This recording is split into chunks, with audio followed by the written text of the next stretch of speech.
It's time for another warm-up. Let's get going. What are the most common causes of hypocalcemia? Well, the first one is going to be vitamin D deficiency. And then next, we have also kind of related to vitamin D deficiency is chronic renal disease. That can also result in hypocalcemia. And then certain parathyroid disorders can also lead to hypocalcemia. Now, what's going to be the most common reason why you might have low parathyroid? Well, a parathyroidectomy, where you have maybe a neck surgery where you accidentally remove or damage the parathyroid gland. Now, this commonly occurs during a thyroidectomy. Parathyroidectomy is one of the most common causes of low PTH resulting in hypocalcemia. You can also have autoimmune destruction of the parathyroid glands, which is much less common. And then you have DiGeorge syndrome, which is another scenario where you don't have parathyroid glands, so you have hypocalcemia resulting in tetany, so the Vostek sign, Trousseau sign associated with hypocalcemia. And then there's also the pseudo-hypoparathyroidism, where the kidneys are unresponsive to PTH and calcium is excreted when it should be reabsorbed. And then one final scenario where you might have hypocalcemia is acute pancreatitis. Next, which cancer is associated with Hashimoto thyroiditis? Well, that's going to be marginal cell lymphoma, which is a type of lymphoma that arises outside of lymph nodes and usually in chronically inflamed tissues. Now, we can see marginal cell lymphomas in the thyroid in Hashimoto thyroiditis, or in the salivary gland, say in Sjogren disease, or in the stomach in patients with gastritis from H. pylori. In the GI tract, these are also called maltomas. Next, to which main two molecules is iron bound in human cells? And then to which main two molecules is iron bound in blood? So in cells, myoglobin and ferritin. And then in the blood, it's going to be hemoglobin and transferrin. All right, that's it for the warm-up. Let's get to that video now. In this video, we're going to talk about the genetics of cancer, what causes cancer on a molecular level. In the most basic terms, cancer occurs when a cell undergoes some change so that instead of dividing a few times in an orderly fashion and then becoming inactive or dying, the cell just keeps on dividing. And then the daughter cells keep dividing, and those daughter cells keep dividing, and on and on and on. So we're going to talk about the kinds of genetic mutations that can set this process in motion. Let's start out looking at number 4 in your study guide, and we'll talk about the molecular basis of cancer. Malignant transformation, or carcinogenesis, is fundamentally due to non-lethal genetic damage. Obviously, the genetic damage is non-lethal. DNA damage is lethal when the cell recognizes that there's a problem and then triggers apoptosis. But if the DNA damage goes unrecognized, the cell will replicate that damaged DNA, which is what cells are programmed to do, right? And then the DNA damage is going to be passed on to the daughter cells. Now, the second bullet says malignant tumors are derived from a clonal expansion of a single precursor cell. That's an important concept. Those daughter cells just keep on replicating and passing on that damaged, mutated DNA. So every cell in a tumor can trace its origins back to a single original cell that sustained that non-lethal DNA damage. And the 4 main targets of genetic damage are proto-oncogenes, tumor suppressor genes, genes that regulate apoptosis, and DNA repair genes. So let's talk through each one of these. Proto-oncogenes are normal genes, but when they're mutated, they become oncogenes, which allow the cell to become self-sufficient, to keep growing and dividing without needing outside growth factors. So oncogenes uncouple the cell from the external signals that are supposed to regulate their growth under normal circumstances. We'll come back and talk about some specific oncogenes in more detail in just a little bit. Tumor suppressor genes are involved in regulating the cell cycle so that the cell doesn't replicate faster than it's supposed to. We're going to come back to tumor suppressors like P53 and RB in just a moment as well. But think about genes that regulate apoptosis for a second. Apoptosis is a very complex, tightly controlled, orderly process. You can think of it like a row of dominoes. One process triggers the next process, and then that triggers the next one, and so on down the line. But if you manage to alter or eliminate a signaling protein or some key enzyme, it's like taking a domino out of the line, so you can stop apoptosis in its tracks. And cells that can't go through apoptosis are kind of immortal. They can keep on growing and replicating forever. And then in terms of DNA repair genes, if you have a mutation that disables the DNA repair machinery, that cell is more susceptible to subsequent genetic damage from ionizing radiation or chemical carcinogens or whatever. And the last bullet says malignant transformation is a multi-step process resulting from multiple mutations. you need several different kinds of mutations. You might need a mutation on a tumor suppressor gene, plus a mutation on a DNA repair gene, plus a mutation on a proto-oncogene. So a cell has to accumulate all these different mutations in order to become malignant. Let's talk about a couple of these targets for DNA damage in more detail. So we're going to start with tumor suppressor genes first, then we'll come back to the oncogenes. Now, I mentioned that tumor suppressor genes are important for regulating the cell cycle. We talked about the cell cycle way back in Foundations. After mitosis, the cell enters the G1 growth phase. Then after G1, there's a short S phase when the cell is replicating DNA. So remember, S is for synthesis, as in the synthesis of DNA. And then the cell goes into a second growth phase, which is called G2, and then it goes through mitosis again, which is M phase. And remember, there's a checkpoint at the transition from G1 phase to S phase, and that checkpoint basically gives the DNA repair machinery time to examine the DNA for any damage. Now, if the DNA damage can be repaired, then the cell can go ahead and progress to S phase. But if the DNA damage can't be repaired, the cell activates pathways that trigger apoptosis, so the cell is going to die instead of going on to replicate. So tumor suppressors like RB and P53 are important parts of these checkpoints. They inhibit the transition from G1 into S phase. Now, we talked about proteins called cyclins and cyclin-dependent kinases, or CDKs, that work together to regulate the cell cycle and make sure the cell moves through these phases in an orderly fashion. So what do kinases do? Kinases phosphorylate things. So cyclin D activates CDK4, and then that active kinase complex can phosphorylate the RB protein.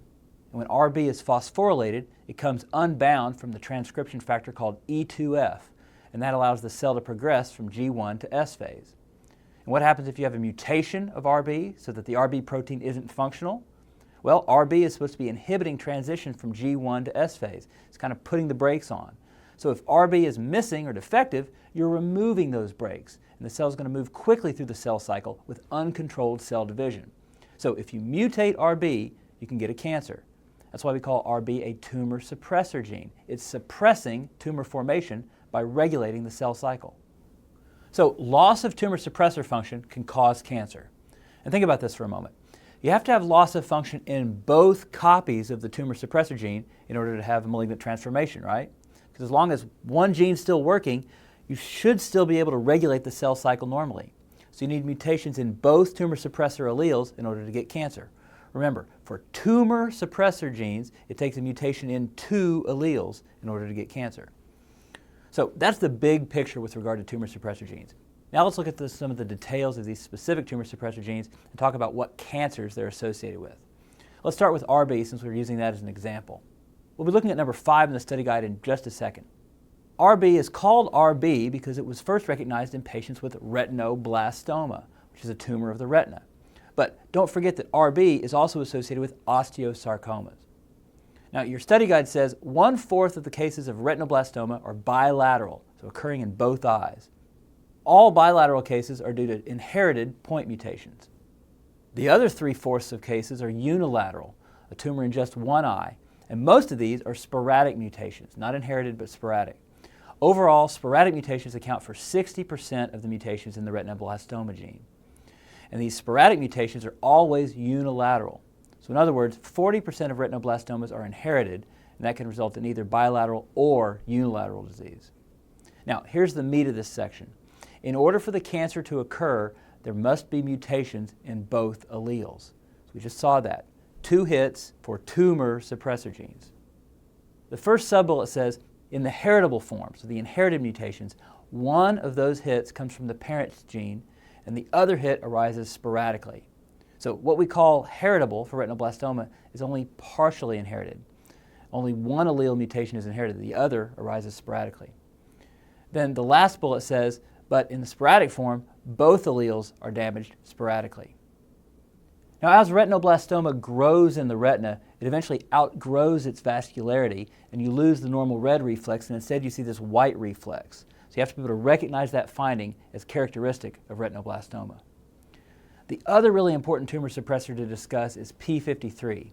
P53 mutations are seen in more than 50% of human cancers. So again, it takes more than just one type of mutation to cause cancer, but most human cancers have a P53 mutation in addition to whatever other mutations may be there. So look at number 6 in your study guide. Normally, p53 acts through p21 to cause cell cycle arrest. p53 is normally involved at the G1 to S checkpoint, which is the transition from G1 phase to S phase, same as RB, and p53 also works at the G2 to M phase checkpoint. p53 causes apoptosis by inducing the transcription of pro-apoptotic genes such as BAX. So basically, p53 binds to damaged DNA and temporarily halts the cell cycle. And while the cell cycle is halted, the cell can either repair the DNA or it can trigger apoptosis if the DNA is damaged beyond repair. And then the last bullet says, mutations in p53 allow the cell to progress through the checkpoint despite the presence of DNA damage and mutations. So you can see why this defect can allow subsequent mutations to be preserved and then replicated, and this eventually allows cancer to develop. p53 is so important that sometimes you'll hear it called the guardian of the genome.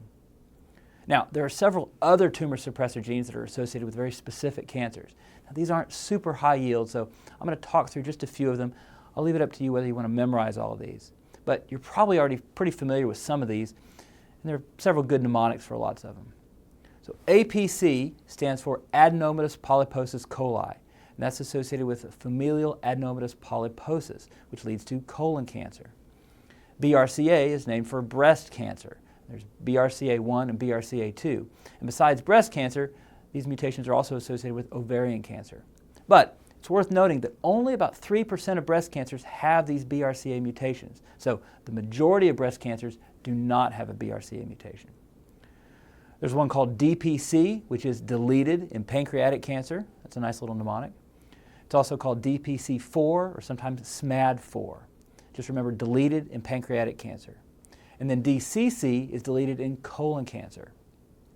NF1 is for neurofibromatosis type 1. Here's a patient with neurofibromatosis, and you can see lots of fleshy cutaneous neurofibromas and freckling and cafe au lait spots. There's also the NF2 gene with neurofibromatosis type 2. So you should associate neurofibromatosis type 2 with bilateral acoustic schwannoma or acoustic neuroma. It's a good buzzword. Now, you might be tested on which chromosome some of these tumor suppressors are found on. And for neurofibromatosis, it's pretty easy.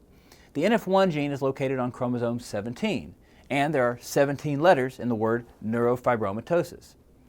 Neurofibromatosis type 1 also goes by the name von Recklinghausen disease, and it just so happens that there are 17 letters in von Recklinghausen. So NF1 is on chromosome 17, and NF2 is on chromosome 22. A couple more tumor suppressors to mention. WT1 and WT2 are associated with Wilms tumor. WT, Wilms tumor. A bunch of these are named that way. NF1 is neurofibromatosis type 1. VHL is von Hippel-Lindau. TSC is tuberous sclerosis. So those are pretty straightforward. And then one student suggested that WT1 and WT2 reminds her of the World Trade Center Towers 1 and 2, which fell on September 11, as a reminder that these are both found on chromosome 11. And von Hippel-Lindau is 3 words, and that reminds you that this one is found on chromosome 3. Next, let's talk about oncogenes. Look at number 7 in your study guide.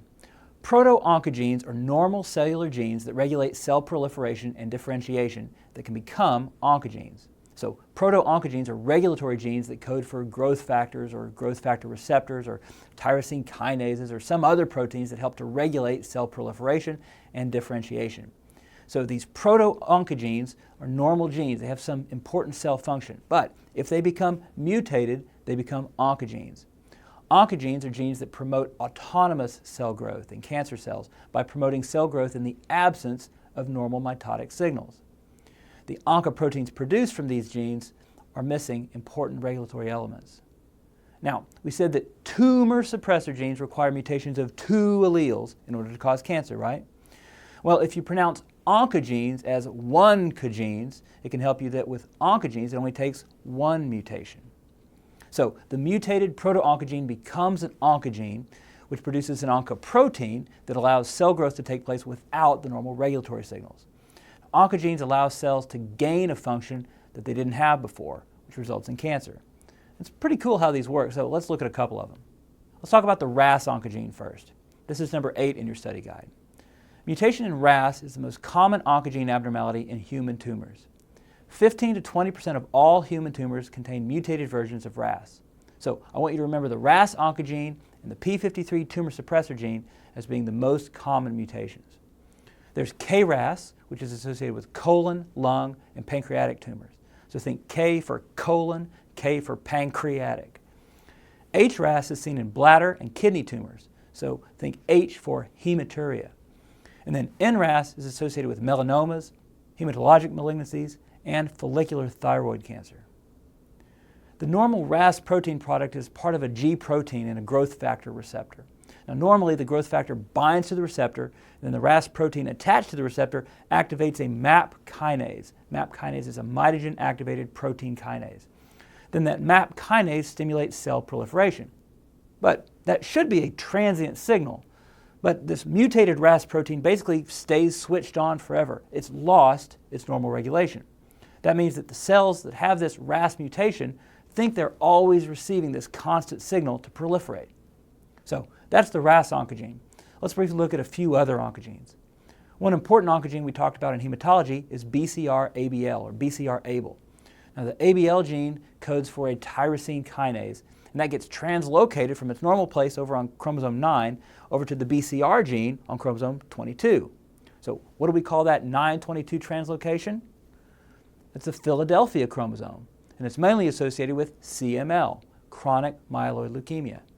And that BCR-ABL tyrosine kinase can't be switched on or off. It's just always on. So again, it's lost its normal regulation. So the ABL gene codes for a non-receptor tyrosine kinase. It's a tyrosine kinase just kind of hanging out in the cytoplasm. But some tyrosine kinases are associated with specific receptors. We saw that with insulin and growth hormone and various growth factors, right? Now, one example would be the RET proto-oncogene, which is a neurotrophic growth factor receptor protein with a receptor outside the cell and a tyrosine kinase inside the cell. Now, normally, when the growth factor binds to the receptor portion outside the cell, it switches on the tyrosine kinase inside the cell temporarily. But when that gene is mutated, we call that the RET oncogene. And basically, because of the mutation, the tyrosine kinase is always switched on. So again, the cell thinks it's getting a constant growth factor signal, so it just keeps on growing, it keeps on proliferating. Now, this mutated RET oncogene is associated with MEN2A and 2B because the normal RET protein is expressed in neuroendocrine cells like the adrenal medulla, and also the parafollicular C cells of the thyroid. So if you have a mutation in the RET proto-oncogene to become the RET oncogene, that will eventually cause pheochromocytoma and medullary thyroid cancer, which is what we see in MEN2A and 2B. That's why those specific tumors are seen together in MEN2. Now the RET oncogene is also associated with papillary carcinoma of the thyroid. So medullary carcinoma of the thyroid is common in MEN type 2A and MEN type 2B, but the RET mutation is also associated with papillary carcinoma of the thyroid. Now let's run through a few more of these oncogenes, but again, these specific details are fairly low yield. HER2/neu, or ERB-B2, is another receptor tyrosine kinase associated with breast cancer, ovarian cancer, and gastric cancer. There's a cancer drug called trastuzumab that's an antibody that targets this mutated tyrosine kinase, which we use mainly to treat breast cancers that are positive for this mutation. In hematology, we said that the c-MYC oncogene was associated with Burkitt lymphoma. L-MYC is associated with lung tumors, so L for lung, and then N-MYC is associated with neuroblastoma. Remember, neuroblastoma sounds like a brain tumor, but it's mostly seen in the adrenal medulla. So that's it for the genetics of cancer. So let's go ahead and move on to the end of session quiz. All right, first question. What type of cancer is associated with each of the following tumor suppressor genes? RB is retinoblastoma and also osteosarcoma, don't forget that one. DPC is deleted in pancreatic cancer. P53 is seen in most cancers. Remember, about 50% of cancers have a P53 mutation. It's very common. APC is the adenomatous polyposis coli gene, which is associated with familial adenomatous polyposis syndrome with colon polyps and colon cancer. WT1 is Wilms tumor.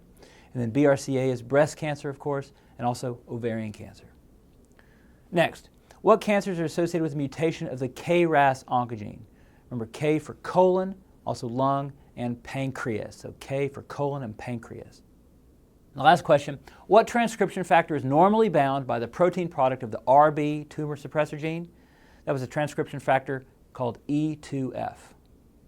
All right, that's it for this video. I'll see you next time.